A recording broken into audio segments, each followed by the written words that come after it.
Are you or someone you know suffering from ADHD, anxiety, or depression? Are you looking for alternative or complementary treatments to improve your quality of life? Hi, I'm Dr. Pamela Drury, and I'm here to tell you about a treatment known as neurofeedback. For most of us, let's just face it, our brains are not functioning as well as they could be. When brain dysfunction is severe, it can manifest in a number of serious conditions. In children, we often see problems such as ADHD, learning disabilities, or disorders on the autism spectrum.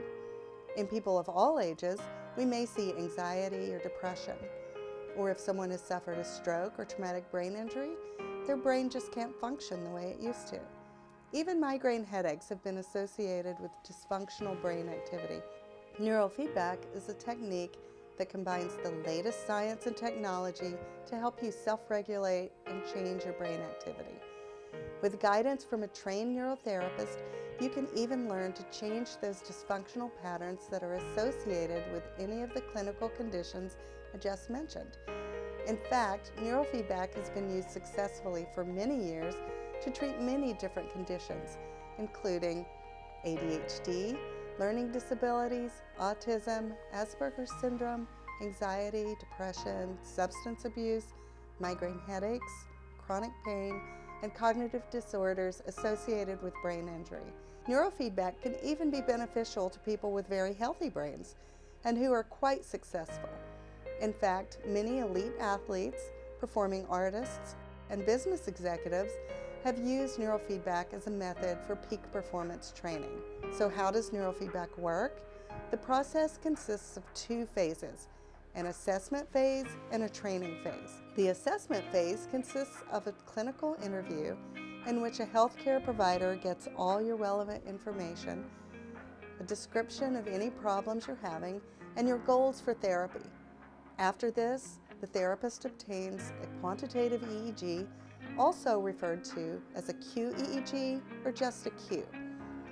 First, a cap is placed comfortably on your head. Once the cap is on and connected, you are able to actually see your brain activity. You are then asked to sit quietly while the activity is being recorded. I analyze the recordings to see if any of your brain activity falls outside a normal range. If so, and if those findings are consistent with the problems you're reporting, then I create an individualized treatment plan with target zones of brain activity. The second phase consists of the actual training, where you learn to change and self-regulate your brain activity. Throughout the session, you will be provided information in real time about whether you are within the target zones or not.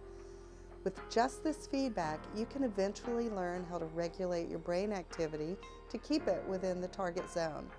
And now, here's the really fun part. During training, you don't have to worry about any of this.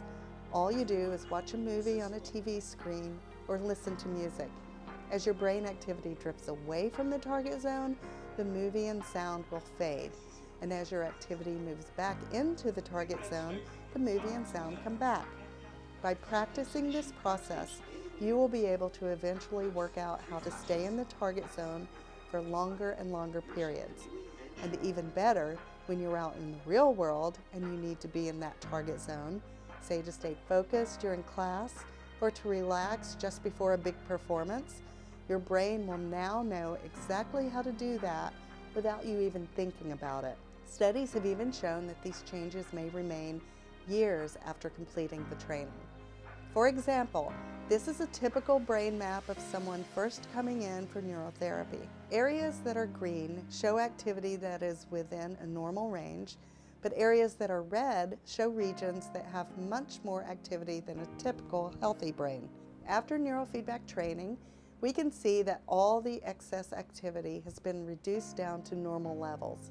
Here is an example of the same patient who began with significant cognitive deficits. Many cognitive skills fell below the 10th percentile range.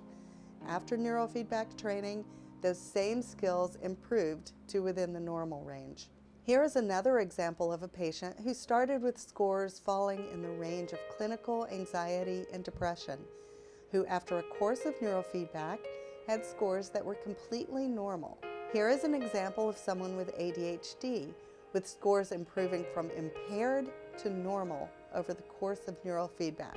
So as you can see, over the course of neurofeedback, changes in the EEG correlate to changes in brain function.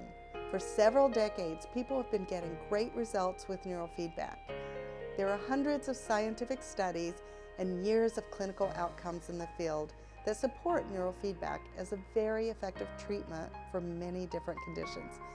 Within my clinic, I've seen time and time again that as people begin to self-regulate and change their brain activity, a broad range of symptoms begin to improve and their quality of life improves.